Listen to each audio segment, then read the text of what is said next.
Indo. Vamos iniciar. Boa tarde a todos. Havendo quórum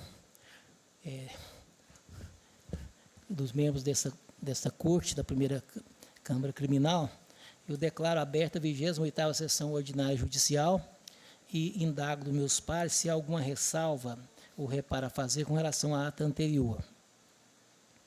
E não havendo, eu declaro aprovada.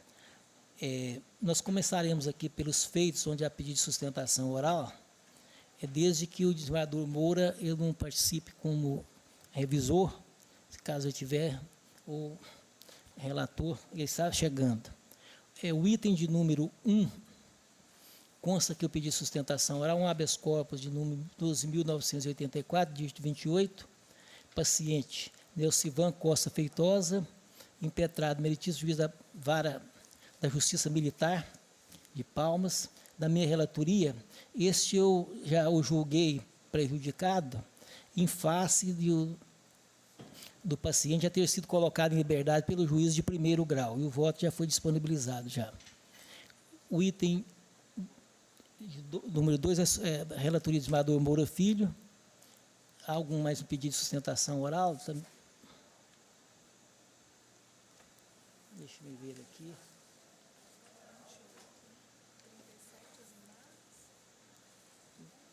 O 28. Que está chegando? Tá, não, né? Porque deu, o 28 não tem como também. Eu tenho que esperar. Ele está vindo? Já chegou. Agora não vamos ter a comitiva. Ele está chegando aqui ou está na...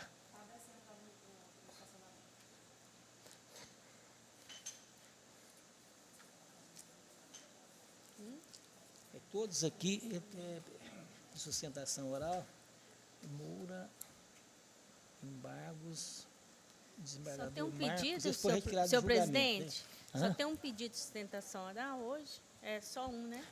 Tem dois aqui, mas o desembargador Moura Filho, ele figura como revisor. Aliás, tem um aqui eu vou até consignar, é o item de número 37. Eu vou só esclarecer aqui da inviabilidade. 37. O item 11 foi retirado retirado de de julgamento por isso. conta desse detalhe.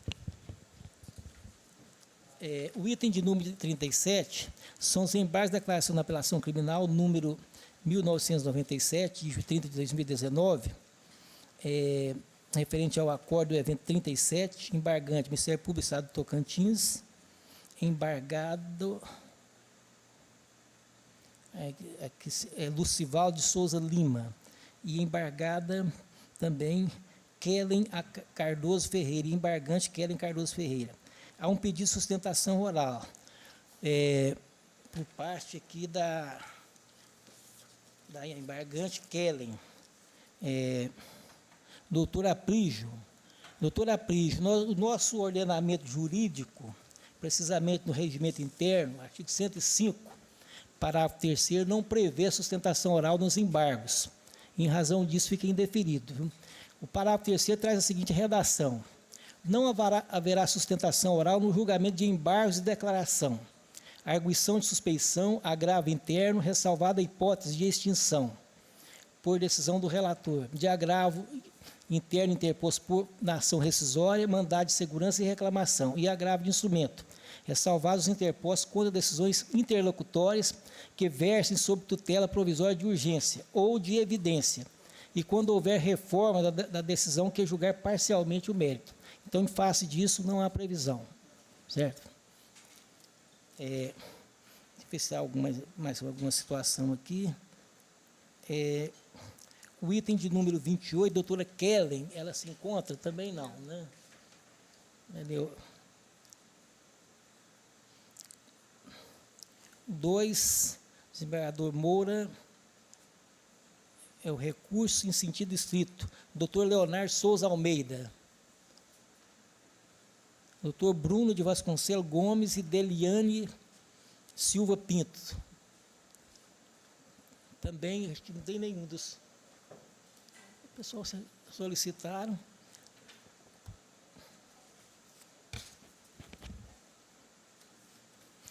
Então, vou prosseguindo aqui. Os feitos de relatoria do desembargador Ronaldo Eurípides, todos serão retirados de julgamento, e nos que eles figuram também como revisor, entendendo os crimes punidos com pena de reclusão.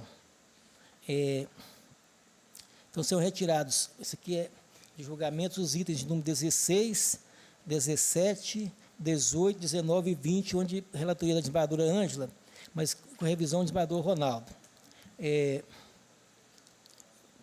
Isso aqui, pauta de julgamento, isso também é retirado de julgamento. Os itens de número 21 e 22, relatoria do desembargador Ronaldo, também são retirados de julgamento. Então, sustentação oral, só mesmo nenhuma sustentação oral, né? Eu vou guardar um pouquinho, que eu agora tenho que colher aquele voto da ratificação. Muito bem. Já pode deixar proclamado o restante, né? Como? Já pode deixar proclamado o restante. É porque eu tenho que colher o voto do desembargador Moura Filho. Aliás, só a ratificação. Ele está chegando já.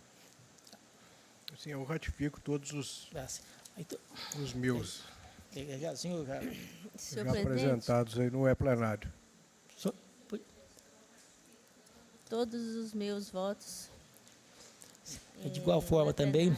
Então, o desembargador Marco ratifica os votos, a desembargadora Ângela, eu também ratifico todos os meus votos lançados como relator e revisor. E vamos dar uma pausinha assim para chegar o decano para... Está vendo, tá? Isso.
E aí, Tião, tudo bem?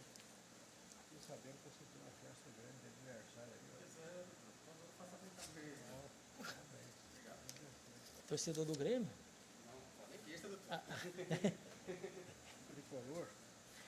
Um torcedor ferrenho do Grêmio era o presidente Figueiredo. É.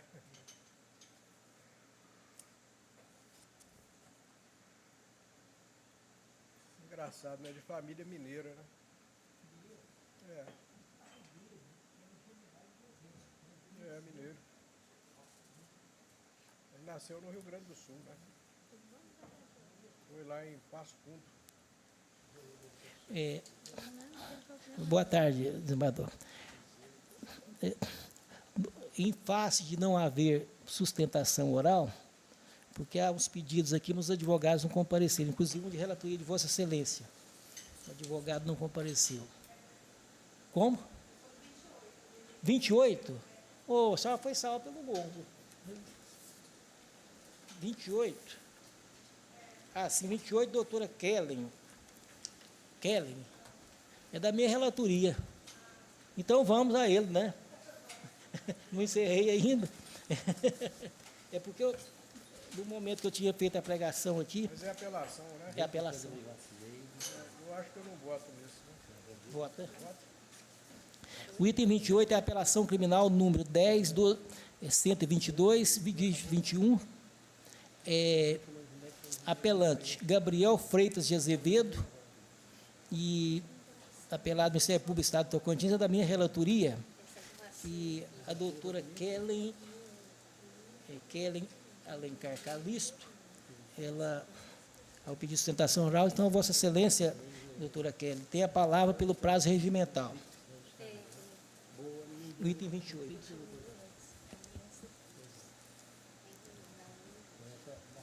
Eu não sei se eu assinei tudo. Boa tarde. Boa tarde. Eu estou pelo réu Gabriel e com todo o parecer, a apelação que nós já colocamos lá, que não existia os elementos para que fosse realmente condenado, eu quero também falar um pouco também da questão por outro lado, da questão da oportunidade. O Gabriel, ele já tinha colocado isso, já, inclusive na apelação, em sede das defesas de primeiro grau. Aos 10 anos, ele descobriu um câncer maligno, um linfoma, e não teve a oportunidade de fazer ou conviver com amigos, familiares, por mais da metade da sua vida. E chegou a fazer, inclusive, sessões de quimioterapia, já passou por mais de 25 cirurgias. O linfoma vem e volta. Então, assim, ele não teve nem a oportunidade de conviver com pessoas que tivessem maldade, para ele poder diferenciar e aprender isso. Ele entrou nessa situação, né, e ele sempre trabalhou com a sua mãe, na porta da sua casa, onde, durante o trabalho no shopping, ele fez curso também de radioterapia no ITOP. O linfoma hoje está totalmente controlado. Ele tem acompanhamentos hoje com médico especialista no HGP, e em nenhum momento ou outro ele se envolveu em alguma situação que pudesse levá-lo a uma condenação. Ele não é reincidente, ele tem uma vida humilde, e, além de tudo, o que a gente está pedindo é para que não venha uma condenação, porque a condenação que colocaram foi de 5 anos de reclusão. E, assim, a gravidade do crime não nos faz permitir que seja tão levado a ferro e fogo nessa situação, levando também todo o histórico dele, né? E o que a gente vem pedir também é que seja aplicado alguma minorante, e para que ele seja, ou então que ele seja absolvido dessa situação.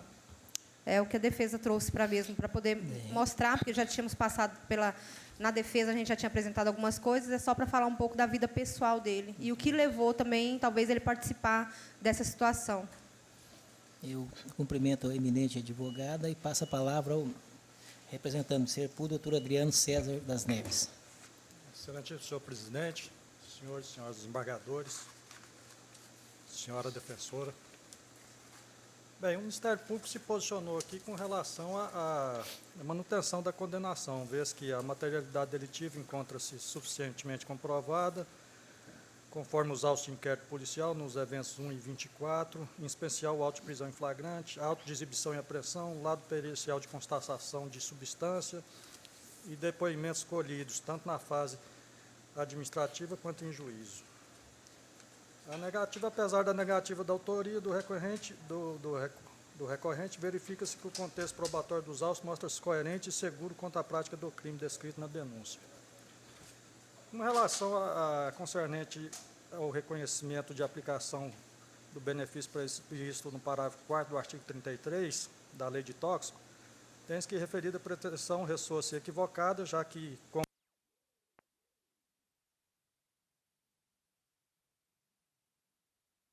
visando-se para tanto dos termos já referidos na sentença. Destarte, o Ministério Público manifesta-se pelo improvimento, conhecimento e improvimento do presente recurso. É o parecer. Cumprimento também o doutor Adriano e passarei, então, ao voto.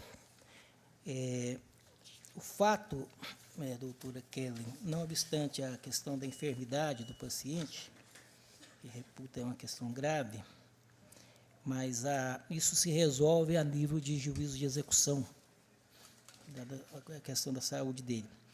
A decisão de primeiro grau, ela restou irretocável, porquanto foram contemplados a questão da diminuição de pena prevista no parágrafo 4º do artigo 33, só que foi feita no nível mínimo de 1/6. A compensação se deu em razão da agravante da pena, por fato do envolvimento de menor. Então, em razão disso, a pena foi agravada com base no artigo 40, inciso 6º, em 1/6, e também foi diminuída em 1/6, daí ter restado 5 anos de reclusão. Então, o conjunto probatório também não é indiscutível, porque foi apreendido em poder do recorrente cerca de 300 gramas de cocaína pura, balança de precisão, dinheiro,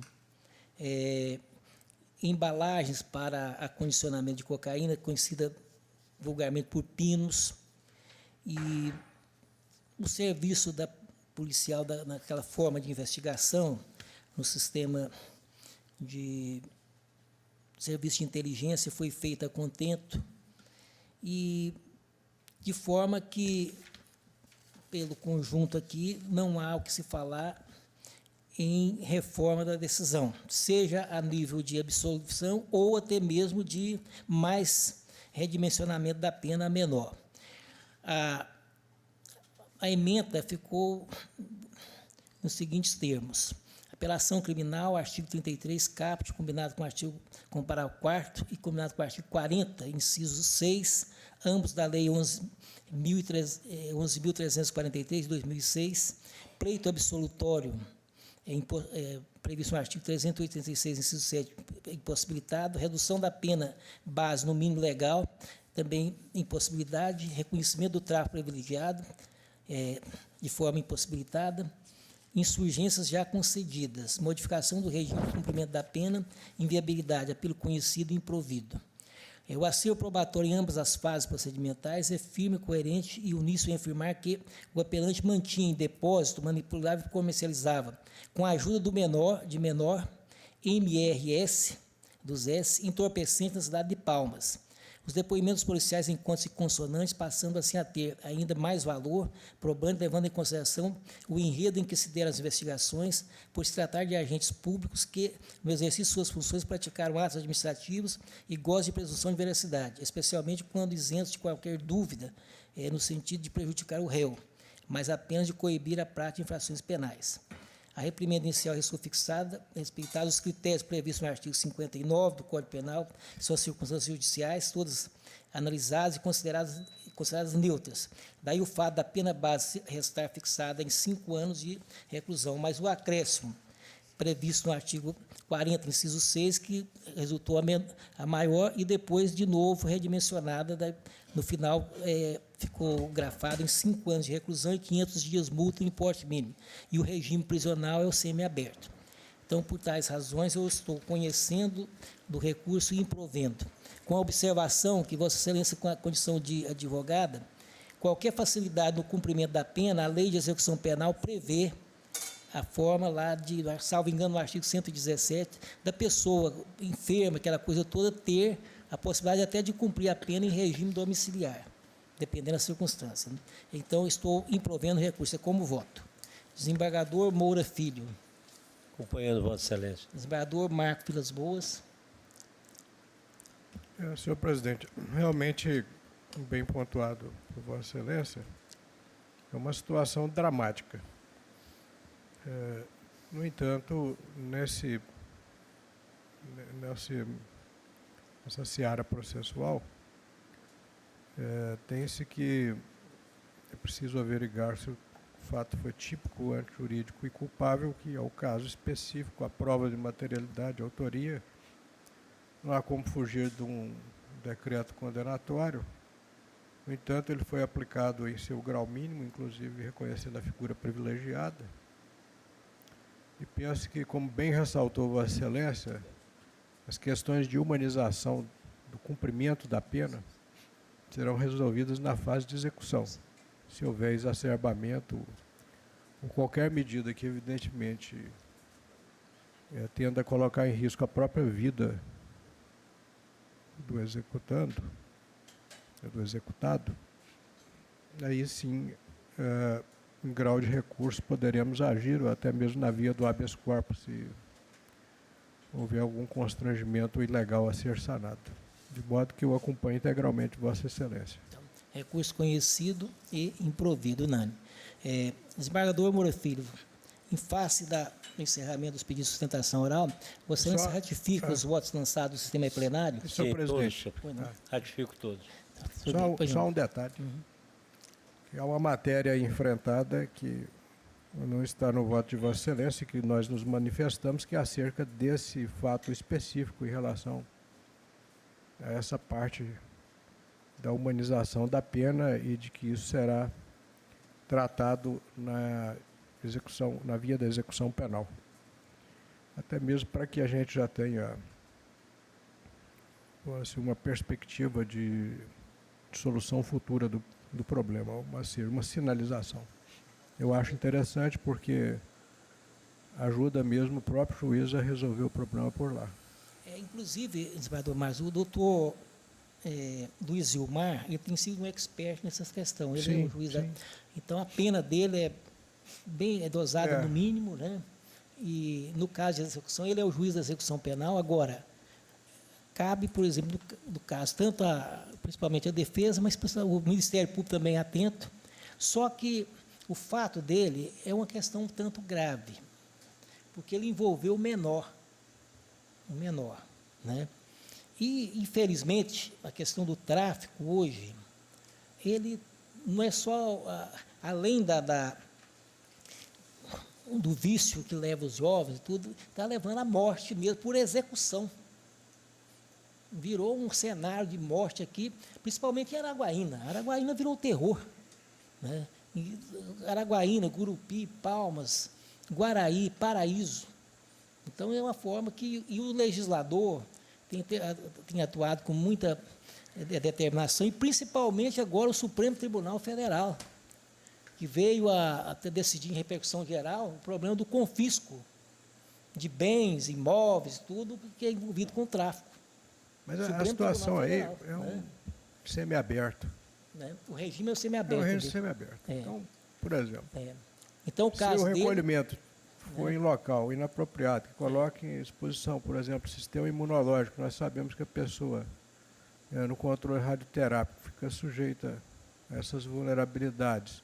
Outra situação que possa colocar em risco a própria vida do indivíduo, já que lhe é concedido o semiaberto, assim, da minha parte, numa situação dessa, eu vejo que é possível a adaptação da pena, mas isso evidentemente lá, nós não podemos suprimir instâncias. Isso é lá no primeiro grau. É porque você trouxe agora, né?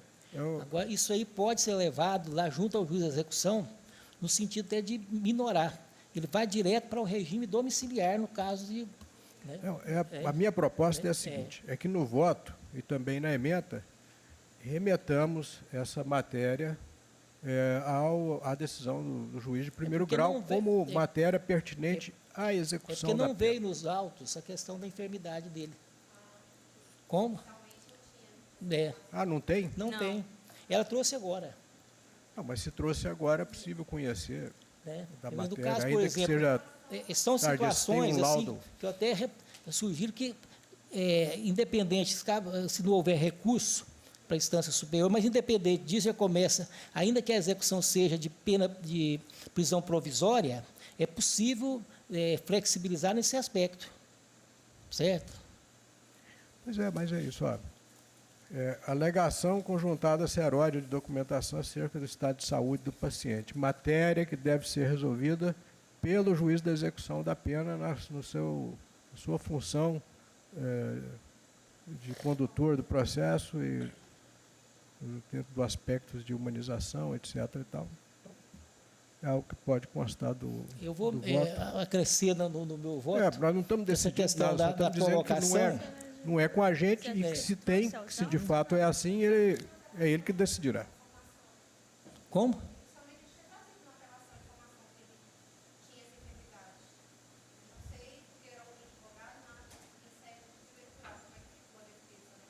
É porque não consta. Mas eu vou pedir para consignar lá, que está gravado aí no sistema, né, para que o juiz verifique essa situação, certo? Tá bem. Então, não havendo mais feitos a serem julgados, declaro encerrada a presente sessão. Desejo a todos uma boa tarde. Obrigado. obrigado e Muito obrigado. parabéns pelo aniversário mais uma vez. Muito obrigado.